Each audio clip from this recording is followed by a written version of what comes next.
So most people think the reason they try and fail, the reason they get up and they continue to stumble, the reason they find it so hard to find success or to be successful in something when they're pursuing it, they often attribute that to discipline. And the truth is, you probably don't have a discipline problem. What you really have at the core of things is an identity problem. See, discipline is the part where you think you need to teach your mind to do hard things and you need to be able to persist. And that is true. You do need discipline. But when you find yourself constantly repeating this same struggle over and over and over, it's not because you're not disciplined. The discipline is there. It's because you don't have an identity. You don't identify yourself as someone who makes those choices. And the easiest way to really put this into perspective is going to the gym.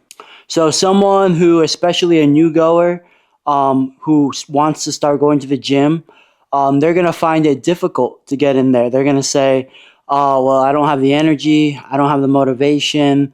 And if it just doesn't feel right, they will find it difficult to go into the gym for an hour, do lift some weights, pick a couple exercises, do their cardio.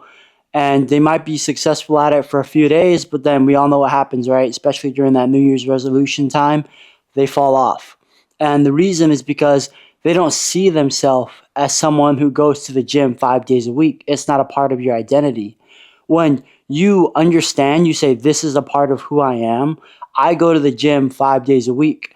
I make the right choices when it comes to food after the gym.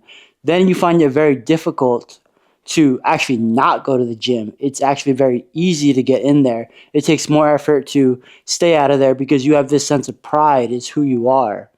And that's really how the human mind works. When you have an identity to something, people will defend it to their death, and that can also be tied back to ego a little bit. We're not going to dive too deep into that, but I think we all can recognize that when someone identifies with something, they will defend that position with all they have. Even if they're completely wrong, they will never admit they're wrong.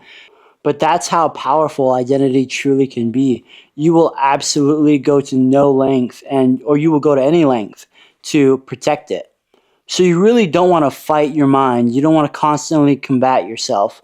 When you are constantly needing discipline, it's like placing a river between yourself and then what you want is on the other side.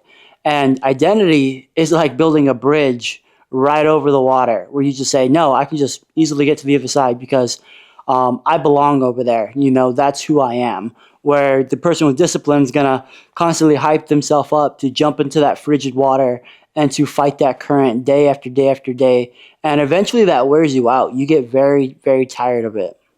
So identity is what helps you to understand I am somebody who makes these choices. And that goes far beyond the gym. That's just one example. It can be for anything. It could be for learning mathematics. It can be for learning a new language, for your relationships. It can be applied to absolutely anything. And yes, initially you might need a little bit of discipline and a little strategy to get you into the door, into a new room. But you need to start identifying yourself and identify with what it is you want. And then you're going to find a lot of ease. It's not going to be difficult to accomplish and to be the type of person who makes the choices that you want to make.